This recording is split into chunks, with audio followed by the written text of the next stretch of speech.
What's going on, everyone? Today I finished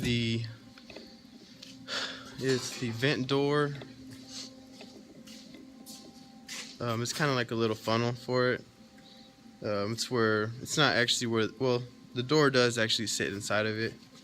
Um, so let me show y'all what the old one looks like. So this is the old one. Right, it's all rotted out and stuff. That's the old one, and this is the new one that I made. I have to finish welding it all together. Right now it's just tacked together just so that I can basically fit it in place and see how it fits. But that's the new piece, and it goes in here. It goes in like this. So see, it goes in like that. And on the front side, the door goes through the front. So it goes from the front and it goes in and it sits inside. It sits inside that piece right there. So I gotta drill holes out for it so that it has a spot so where it sits. But I'm not gonna really worry about that right now until I get the inner piece, all this piece replaced also, because that's all bad. But I ordered maybe you can see it better on this side. Yeah, see all the light. So today, pretty excited. I ordered my Lazy bead roller, and it should be here next week. So it might be here next week or it might be here the following week, but we'll see. Hopefully it's here soon so that I can try and make those pieces. It's a really neat tool. I want to actually show you guys how it works when I get it, and I'm also gonna make this patch piece right here, this circle with the little bend in here, and I'll show you how I do that.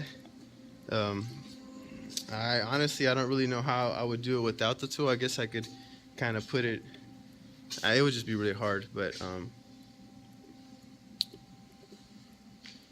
yeah, no, I don't think I could. No, I couldn't make it. Yeah, with anything that I have right now. But it's a real simple piece to make once you have that tool. So it's kind of worth it to me to get it. I also plan on getting a plasma table. It's a Bailey 4x4 plasma table, and I'll probably wait a little while, a couple weeks maybe or so, or maybe a month, I don't know, to order it. But once I order it, that's gonna be a really neat tool. Also, I plan on trying to make a chassis table because I need one, because I want to do a lot of chassis work, and without a chassis table, you know, it's kind of hard to make everything square and have good points to measure. You know, make sure that your wheelbase and the track width is good and centered, and there's just a lot of things that you can use it for, and it just makes the job a lot nicer. So instead of me having to put it on jack stands, the whole frame on jack stands, I can what I'm gonna do is I'm gonna build a frame, and I'm gonna put casters on it so it can roll it around. But I'm gonna build a frame, and with the plasma table, I'll be able to cut out I don't know, like a 2x4 piece with symmetrical holes all the way through it.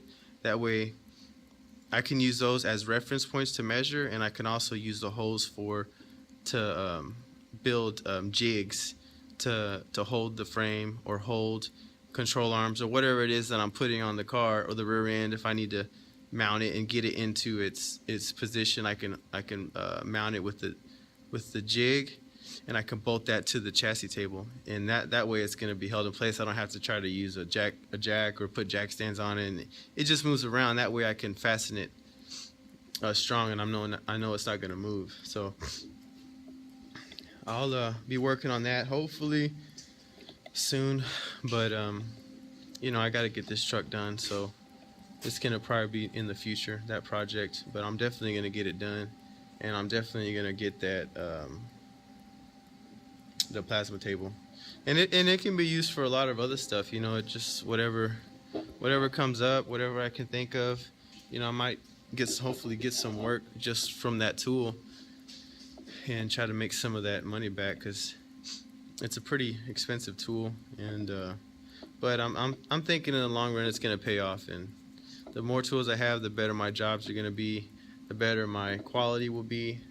So, and it just kind of opens up a big, you know, the opportunity to do more stuff. So we'll see how it goes, but I'll definitely show you guys when I get it. I'll let you guys know when I order it, so y'all can look out for it. But yeah, so that's really all I did today, or so far. I have to wait on making the inner pieces for that for the door, because like I said, I don't have my bead roller. But once I get that, I'll work on that. So I might just go ahead. I might just go ahead and start on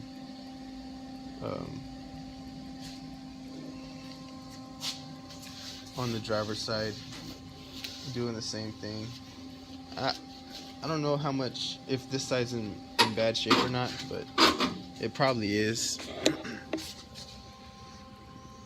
Yeah, it's in bad shape. So I know y'all can't see in there, but it needs to be fixed too. So I'm gonna be working on that today. I'm gonna cut it out the same way I did this side. That way I can access it and get it all nice. But it's pretty cool. I mean, those pieces are basic pieces, but they're basic because I have these tools that I bought. And if I didn't have these tools, then they would be, it wouldn't come out like, I don't even know if I'd be able to make it. I try to hammer it and stuff, but it would never come out nice like that. So, and yeah, so these tools are making life a lot easier for me. My sheet metal brake and the shrinker stretcher. Right now I have the oh, these are the stretching jaws in here right now. So they pull the metal apart. They stretch it so it makes like an outer curve. But yeah, so that's what I do. That's how I made these pieces with those tools. And so basically what I did was I started out with a flat piece. I measured the old piece. So I measured the thickness, I mean how wide it is here, and then how big the flange was, the little bend right here. So I measured that and I added all that together, and and then I just marked it out on some metal that I had, cut it out, took it to the brake. I made a line for where the bend needs to be, and then I bent it 90, and after that I put it in the stretcher and I stretched it out to make the outer curve, and that's how it came out. I used this as kind of a template to match up for the new one. So I did make a template for it, but I mean I probably didn't really need to, but I wanted to just make one just so it'd be easier for me to, I could use that to put it up against the piece I'm bending. That way I can see, all right, this is where I need to stop, instead of having the whole part with me. I don't know where I put it.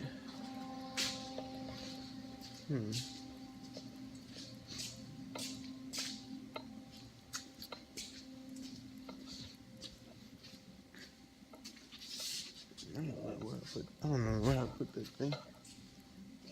But it's just like a strip of metal, about, oh, here it is. So this is what I made to use as a guide. and each side I was able to put it up against it and make sure that I was going in the right direction, like this. So it was helpful, but that's it for now. So I'm gonna continue on, or I'm gonna start on the driver's side, and I'll show you guys what I get done today. And so stay tuned for the next clip. Alright, so I got the driver's side cut out. This is what it looks like. Same problem. This is all holed out. All this stuff's just bad shape. This piece isn't that bad, but underneath here it's bad. So I'll probably just do the same thing I did on the other side, cut it out, and remake that piece. And I'll also make this piece too. Same thing. This is everything that came out of it. All this just leaves and dirt. That's what caused it to rust. So it's kind of hard to prevent that unless you keep your truck in the garage or whatever, your car in the garage, because it just comes through up here. It just falls in here and it goes down there, and it really doesn't have anywhere to go. They put a small hole in there, but that's not big enough, and it has to work its way down into there, and it's just not going to do that. So it just piles up in there, and next thing you know, it just gets wet, because it rains and water just goes straight in there. There's nothing protecting it. So once the leaves get in, the water gets in there, it keeps the leaves wet, and it just that's just what happens. So that's where I'm at on the driver's side. I'll show you guys what I do next.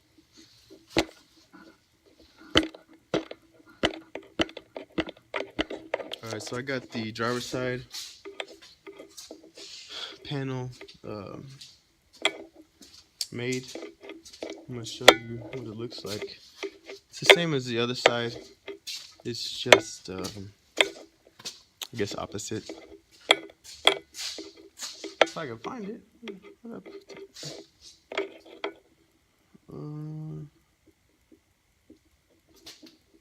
Oh, yeah.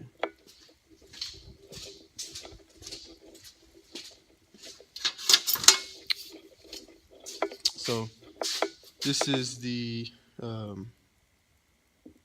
driver's side, and it fits the same way. It goes in here, and it lines up right down there. So that's what that looks like. Now I'll start on the this little piece right here. Start on this piece now, and see how long it takes me. This piece took me not too long. I'd say about 45 minutes or so, just to trace it out, bend it, put the curve on it with the stretcher, and I had to add a piece right here, this little corner area right here, because I cut it too short, and I had where I cut out the spot wheels over here on this side. This last hole right here was it was open, so there was nothing to weld onto. So I had to just add a little bit of piece to that corner right here. So yeah. But other than that, it was pretty straightforward, just like the other side. So when I get some more progress on the other piece, I'll let you guys see what I did.